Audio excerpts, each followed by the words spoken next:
사이클로스포린, 산디문이나 스테로이드 PD 이런 거 드시면 아까 말씀하신 것처럼 다모증이 생기잖아요. 반대로 이제 프로그라프나 타크로벨 먹으면 탈모가 좀 흔한데 그거 드시지 않더라도 탈모가 잘 생겨요. 이식 후에는.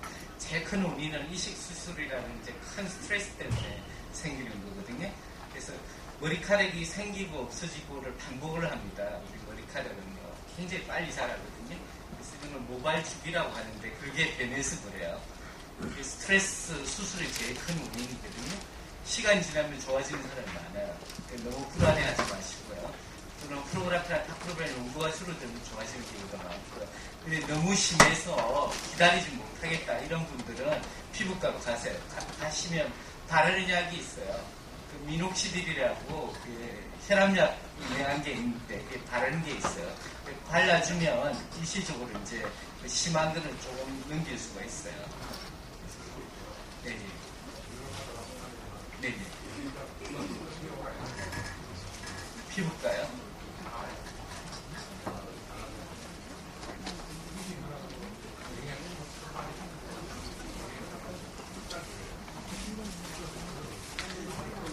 제가 강의를 할게요.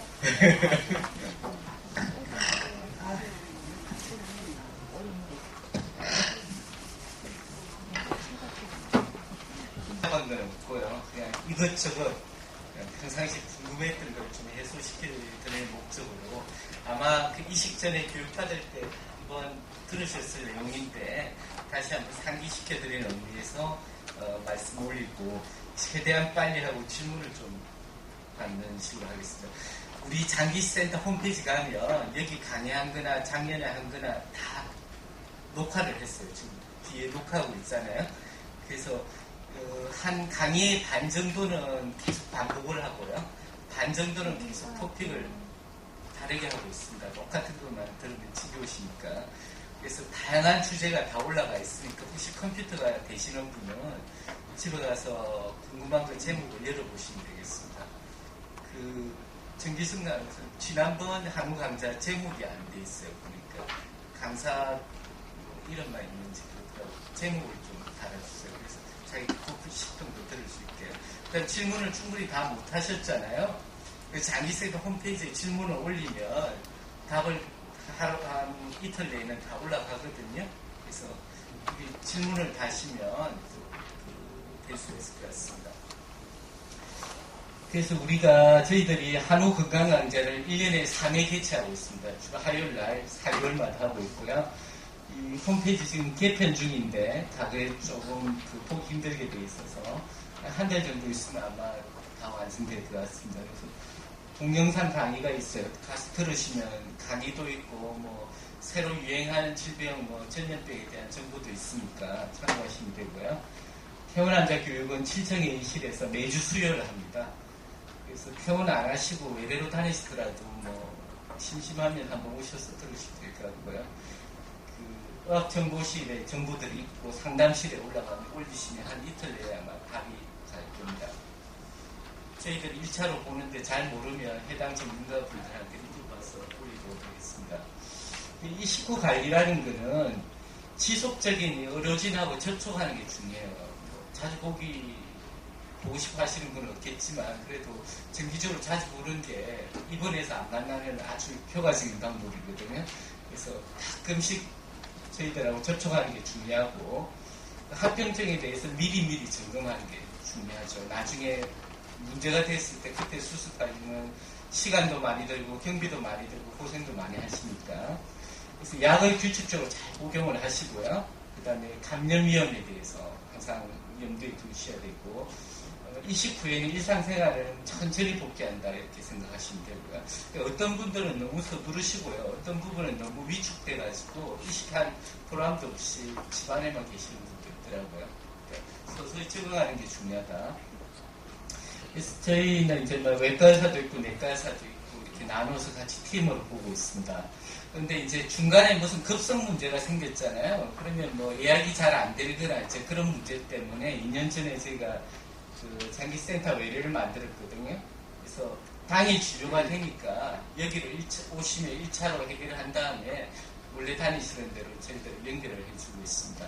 그래서 어떤 때 급히 와야 되느냐. 38도 이상 고열이, 감기 걸렸다고 절대 이렇게 어른은 고열이 안 납니다.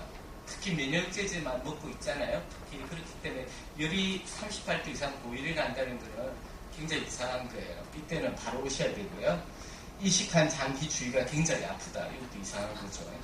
또는 신장 이식을 했을 때 소변량이 확 줄거나 소변색이 이상하게 변하거나 몸이 많이 부을 때, 또는 호흡기 감염이 제일 많거든요. 기침하거나 호흡곤란, 복통, 혈변, 간식했을 때 항달, 손바닥이 무르거나 뭐 소변이 붓거나 이런 이상한 거죠.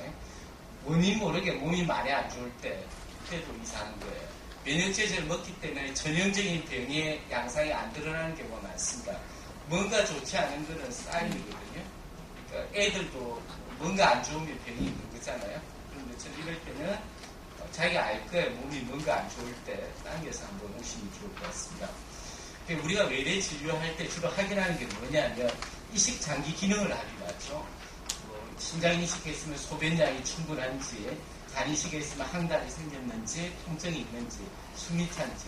신장 기능 검사로는 주로 신장 기능은 크레아틴이라는 피 검사 수치로 봅니다. BUN이라는 수치로 같이 보기는 한데 다 비슷비슷한 거죠. 소변에 단백질이 빠지는지, 이 두 가지가 제일 중요하고, 신장 이식은 간 이식했을 때는 간 기능 검사죠. OTPT 수치라든지 항달 수치 이런 게 기준이 되겠고요.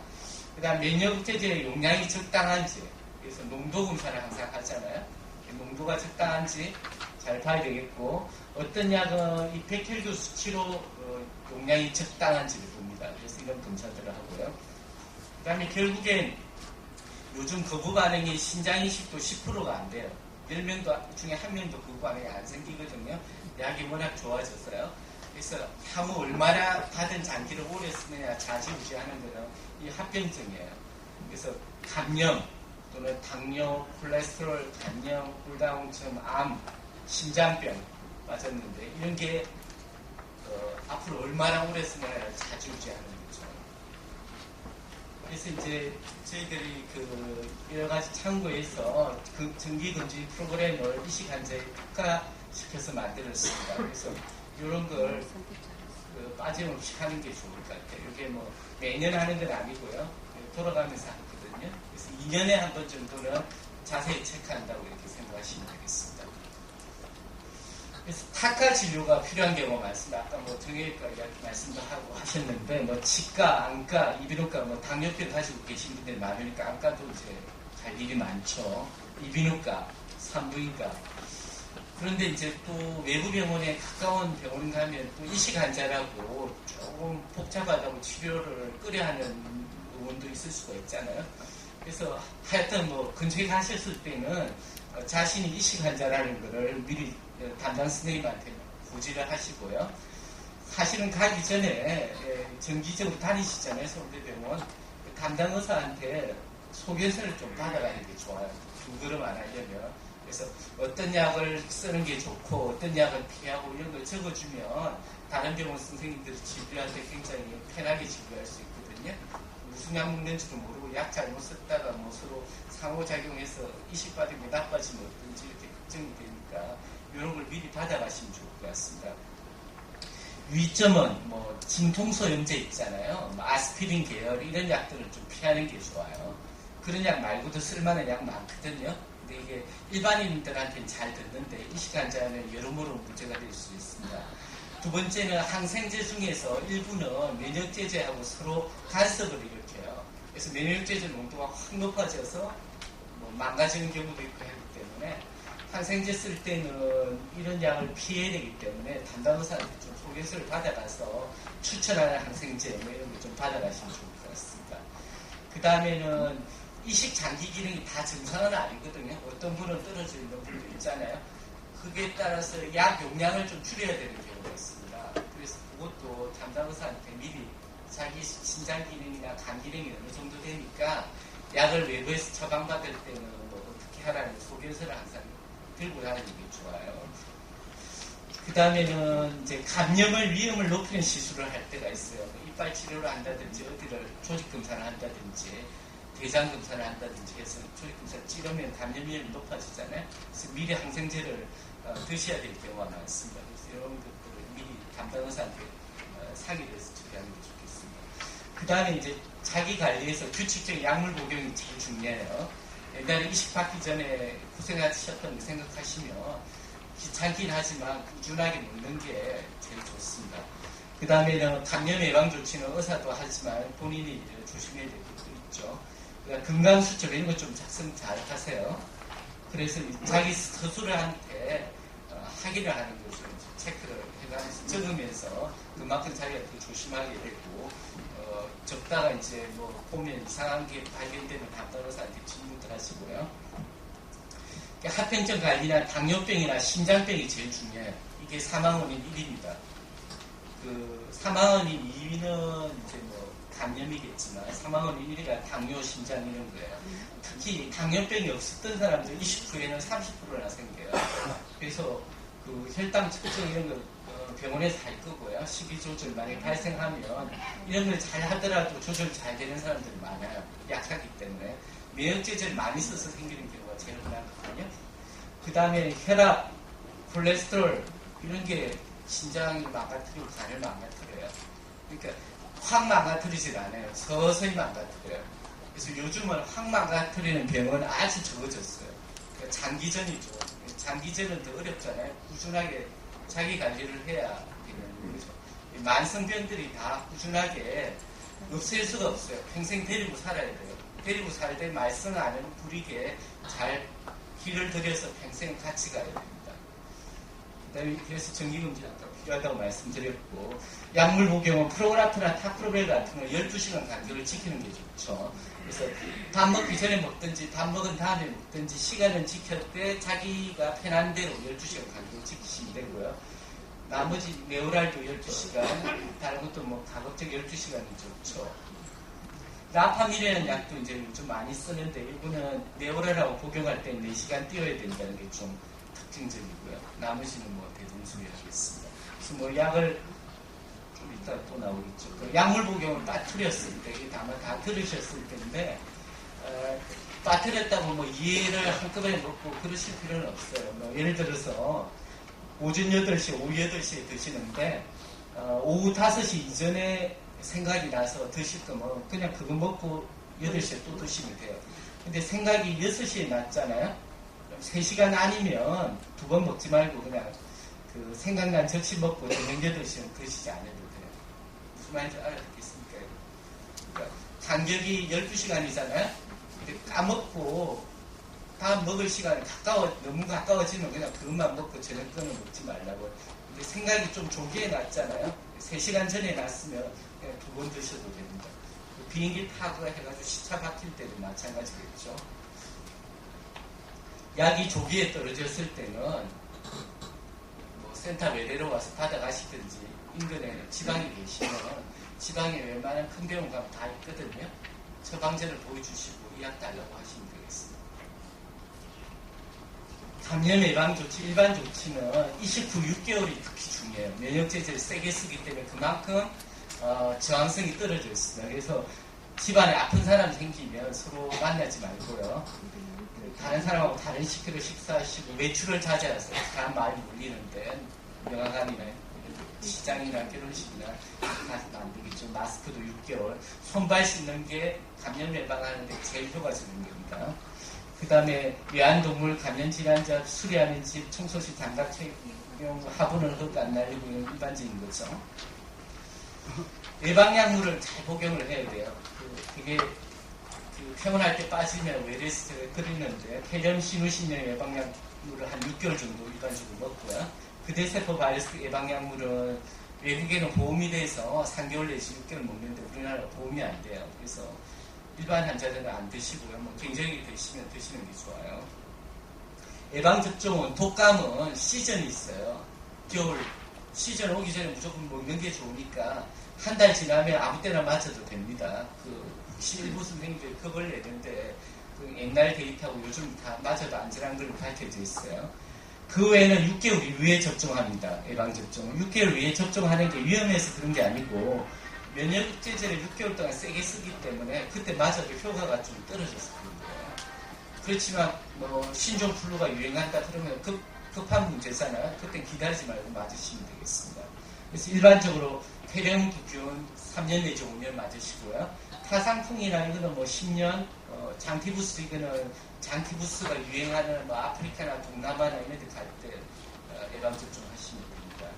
접종하면 안 되는 약들이 있어요. 이런 거 들어오면 이식 환자한테 병을 일으킬 수 있기 때문에 이런 예방접종은 금기입니다. 해외여행할 때는 지역마다 예방약이 이렇게 다 틀려요. 그처럼 제일 흔하게 예방하는 게 말라리아하고 장티부스입니다. 황열도 유명한 건데요. 황열 예방접종을 이식 환자한테 위험해서 하면 안 됩니다. 그래서 그 해당하는 지역이 결정나면 전날 오시면 안 돼요. 뭐 준비하는데 일주일은 필요하거든요. 그래서 미리 오셔서 특정 지역을 간다고 하면 그 지역에 맞는 교육을 해드리시고 있습니다. 29초 한 달에 입원도 하고 뭐 외래도 자주 오고 하니까 정신없죠. 몸도 힘들고. 근데 한 달 정도 넘기면 적응이 이제 됐죠. 그래서 6개월 이후를 정상생활 100%로 생각하고 한 달에서 6개월 사이에 서서히 활동량을 점진적으로 늘리는 게 좋겠습니다. 그래서 첫 1개월은 수술한 자국이 이제 터질 수가 있으니까 복압이 올라가지 않게 배 구부리지 말고요. 무릎을 구부려서 물건 잡고 운전은 첫 2달은 좀 피하는 게 좋겠고 3개월은 특히 신체적으로 힘든 일을 안 하시는 게 좋겠고요. 운동 같은 거.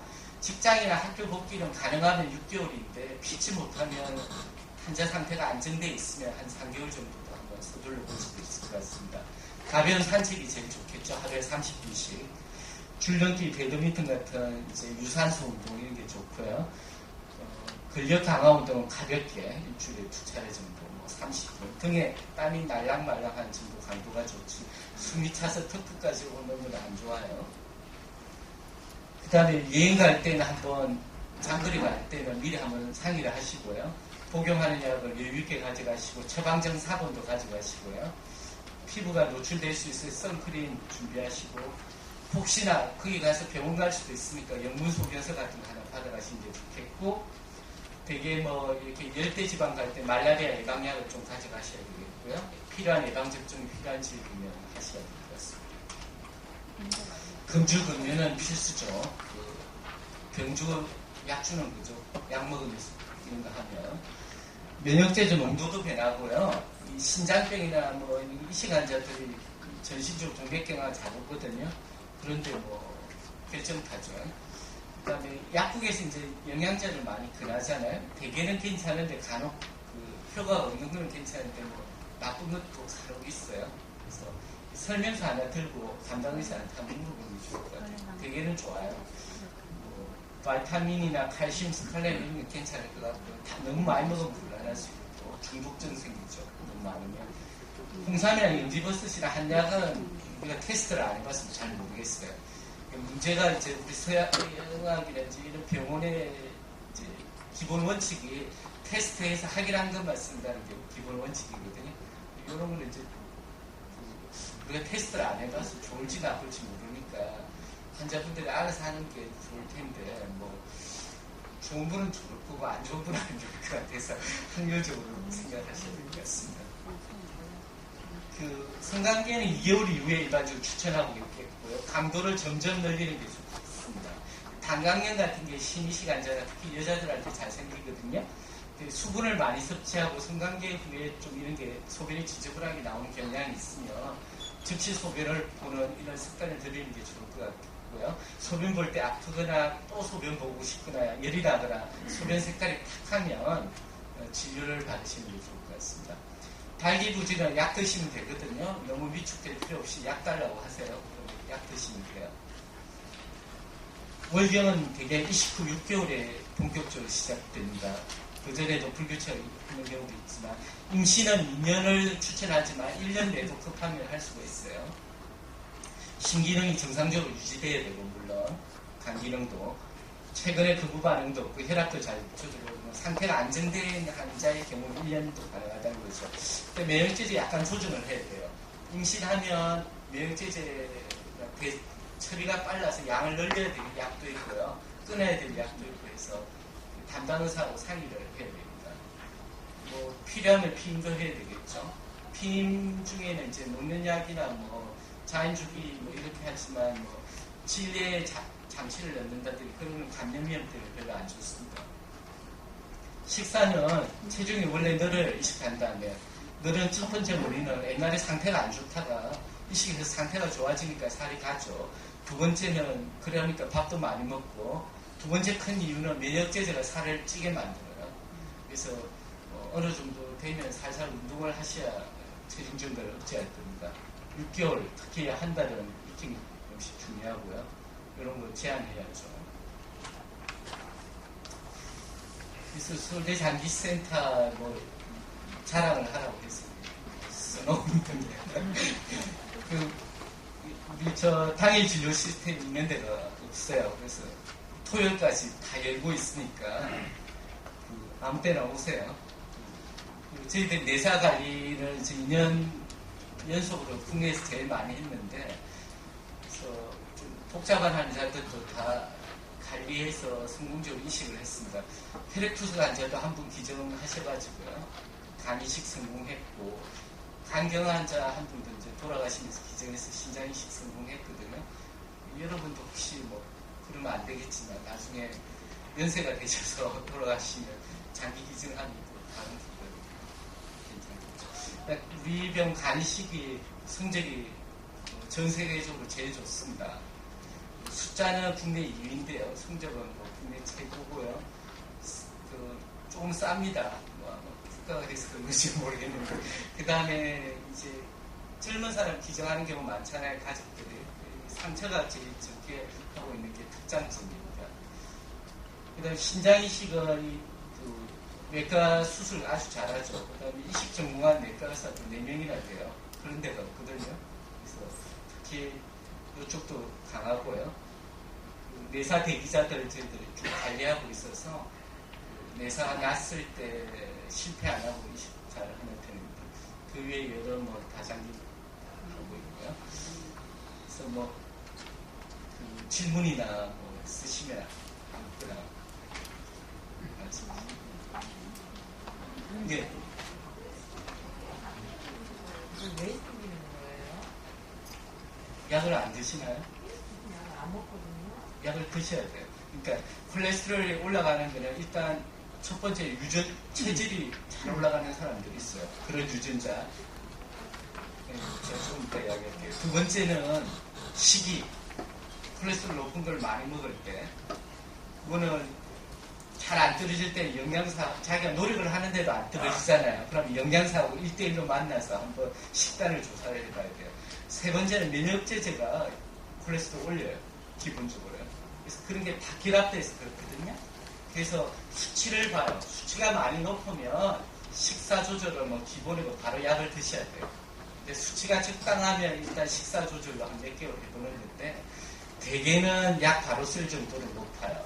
근데 많은 경우 콜레스테롤을 낮출 약을 안 쓰는 경우가 굉장히 많더라고요. 제가 보니까 콜레스테롤 높으면 신장이나 이걸 망가뜨려요. 그래서 현대 서양의학에서 보약이라고 하는 게 3가지가 있어요. 아스피린, 그 다음에 콜레스테롤 떨어뜨리는 약, 그 다음에 당뇨약 중에 메트포민이라는 약이 있어요. 이게 비만도 낮추고 해서 굉장히 오래된 약인데 그런 게 꼭 그 병뿐만 아니라 전신적으로 좀 좋게 하는 작용이 많습니다. 그래서 콜레스테롤은 굉장히 중요하니까 잘 드시는 게 좋을 것 같아요. 잘 안 떨어지면 일단 영양사 식단 체크 한번 해보시고 뭐 별 문제 없이도 안 떨어지면 약을 드셔서 해결할 수밖에 없습니다. 네. 다음 달에 조금 잘하는 거고. 네. 콜레스테롤도 정확하게 재야 되거든요. 14시간 굶고 재야 정확하게 재져요. 14시간 안 굶고 재면 좀 낮게 보여요. 콜레스테롤도 나쁜 콜레스테롤이 있고 몸에 좋은 콜레스테롤이 있거든요. 그걸 구별해서 한번 재봐야 되고요. 14시간 굶어야 정확하게 나와요. 뭐 약은 어떻게 하냐 하는데 약은 약대로 먹고 맹물하고 밥을 중간에 먹지 말라는 얘기죠. 일찍 저녁 식사를 일찍 하고 다음날 14시간 후에 검사하시면 정확하게 재집니다. 콜레스테롤 약도 천차만별이에요. 센 약부터 약한 약까지요. 약한 약 먹어서 안 되면 센 약을 올려야 되고요. 지금 교육 내용이요. 이식을 받는 사람만이 하는 거고 또 주는 사람이 있을 거 아니에요? 주는 예. 사람은 전혀 뭐 주는 사람이 있잖아요. 예, 주는 사람. 그 이제 기증하신 네. 분들 관리도 요즘 글쎄요. 문제가 되고 있습니다. 네, 그거는 전혀 오르는 뭐 가게가 없는. 예, 이건 주로 이식받은 환자들만 하고 있습니다. 오르는. 예, 그 이식 해주신 분은 되게 건강하시고 직장생활에 바쁘셔가지고 병원에 잘 안 오세요. 근데 이제 와가지고 왔는데. 사실 1954년에 처음 기증했거든요, 산 사람이. 근데 그 이후로 뭐 50년 축적해보니까 가끔은 문제가 있는 분들이 있어요. 그래서 이제 그런 분들도 1년에 한 번 정도는 병원에 오셔서 예를 들어 신장 이식 제공을 하셨으면 혈압이 좀 올라가거나 단백뇨가 증가하는 분들이 계세요. 그래서 그런 분들은 감시를 1년에 한 번 정도는 해주시는 게 좋거든요. 그래서 1년에 한 번씩 장기센터를 예를 오시면 저희들 프로그램이 있습니다. 그래서 이렇게 관리를 해야 되는데 이게 병원에 잘 안 오는 경우가 많더라고요. 병원 자체에서도 노력을 좀 더 했고요. 환자 분 자체도 아주 정상인이니까 바쁘셨어요. 두 가지 겹쳤을 것 같습니다.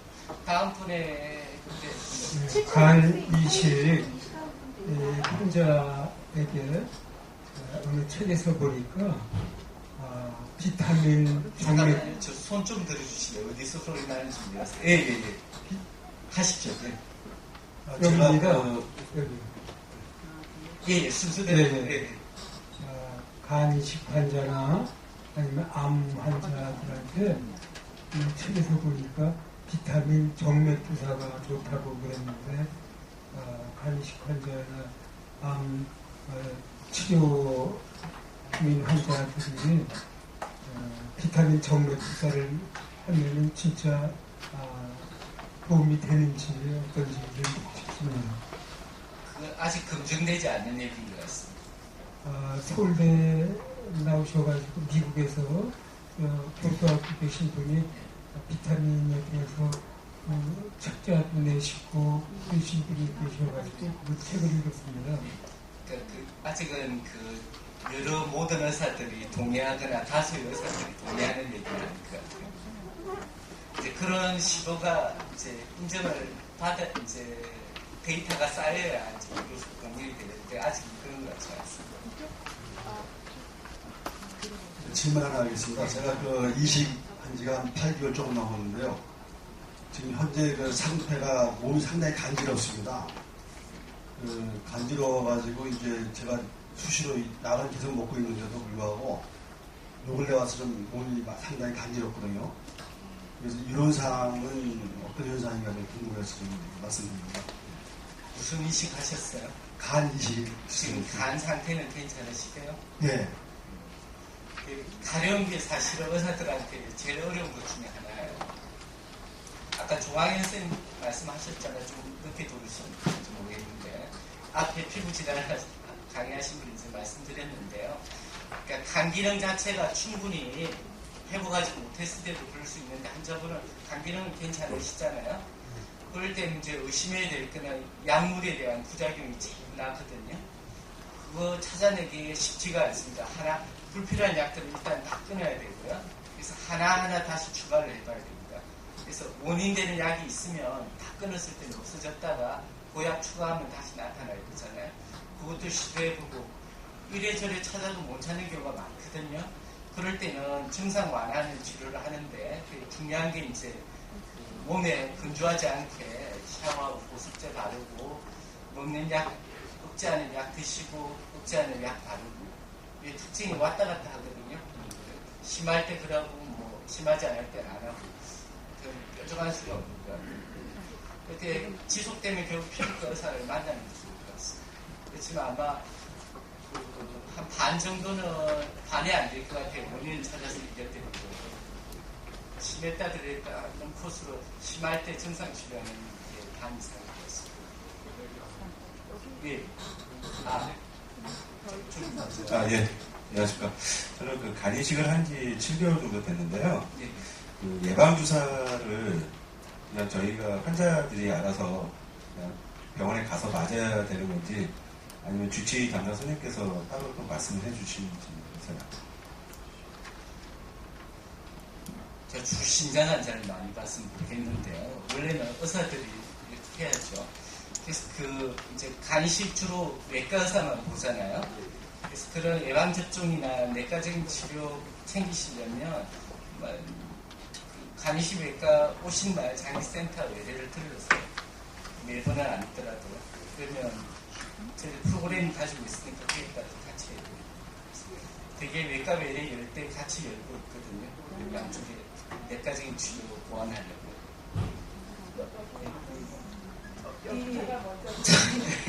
제가 이제 76세 되신 부모님이 계시는데요. 네. 이번에 간 이식 권유를 받았거든요. 네. 근데 76세 된 분이 간 이식하는 경우가 있나요? 예, 지금?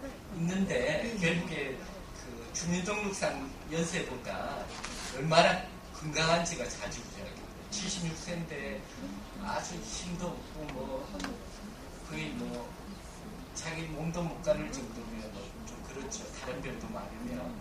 근데 비교적 76세시지만 활동도 유지하고 그러면 우리 국내에도 했고요. 외국도 많이 합니다. 연기수는 몇 분이나 하셨나요? 네, 정확한 숫자는 모르겠는데 76세 요즘 증정하신 분들 많거든요. 안승원 씨 아니면 연기수는 강하시거든요. 간이식 대상자인가요? 신장이식 대상? 그건 담당 의사가 결정할 것 같아요. 만나봐야 돼요. 왜냐하면 간이 안 좋아서 안 좋은 건지 원래 다른 게 다 안 좋은 건지 그걸 구별을 해야 되거든요. 뒤에 한 네. 분. 예. 지금 이제 이식한 지 간 이식한 지 19일째인데요. 예. 이식하기 전에 간경화 합병증으로 불만족이 많이 왔었어요. 복수하고요. 그때가 체중이 79kg까지 나갔었는데요. 이식하고 나서 62kg까지 빠졌었다가 지금 65kg 정도인데 식욕이 너무 좋아가지고요. 일단 그 식욕 올라간다고 말씀드렸잖아요. 네네네. 근데 체중을 어느 정도에서 조절을 하면 될까요? 그러니까 복수가 없고 네. 몸이 안 부을 정도면 괜찮죠. 그러니까 그런 걸 예, 킬로그램은 다시 평가해야 돼요. 옛날에는 복수 있고 몸이 부어 있으니까 네. 그렇지만 물 성분은 많고 근육은 적을 때거든요. 네. 그러니까 그건 전문가가 봐야 돼요. 그러니까 몸무게 자체가 똑같더라도요. 예. 근육이 많은지 몸에 불필요한 물이 많은지에 따라 틀릴 거잖아요. 그러니까 자기 이상적인 체중이 달라져요. 이식하면. 그럼 이제 외과에 가서 이제 다시 그 선생님한테 또 저기 피로 평가를 하세요. 평가를 이제 받아야 돼요. 외과에서 안 해주면 그 내과 쪽으로 와가지고 평가를 하세요. 네, 알겠습니다. 예. 예. 예. 올라가는 경우 많죠. 그래서 30, 40%가 혈당이 올라가요. 100명 중에. 10명 중에 서너 명이 올라갑니다. 공복시에요? 공복시에요? 아니면 식후에요? 200이 올라간 게 2번 이상 그러면 정이상 당뇨병이에요. 그러니까 당뇨가 악화될 수 있죠. 이식한 다음에.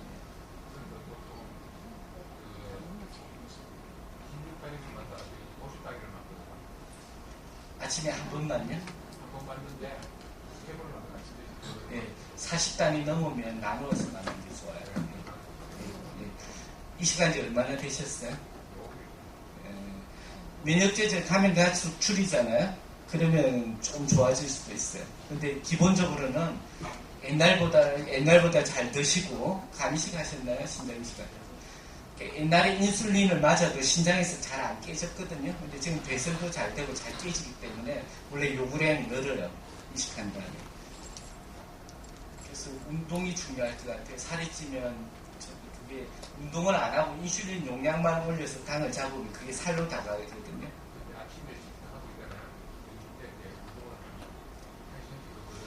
식후에 한 30분씩 몇 끼 걷는 게 제일 좋죠. 훅 떨어지면 인슐린도 같이 줄여야 돼요. 그건 자기한테 맞춰야 돼요. 네, 질문 한 가지만 더 하고 나머지는 홈페이지에 올리시면. 이번에 질문하셔야겠다라는 분 계시면.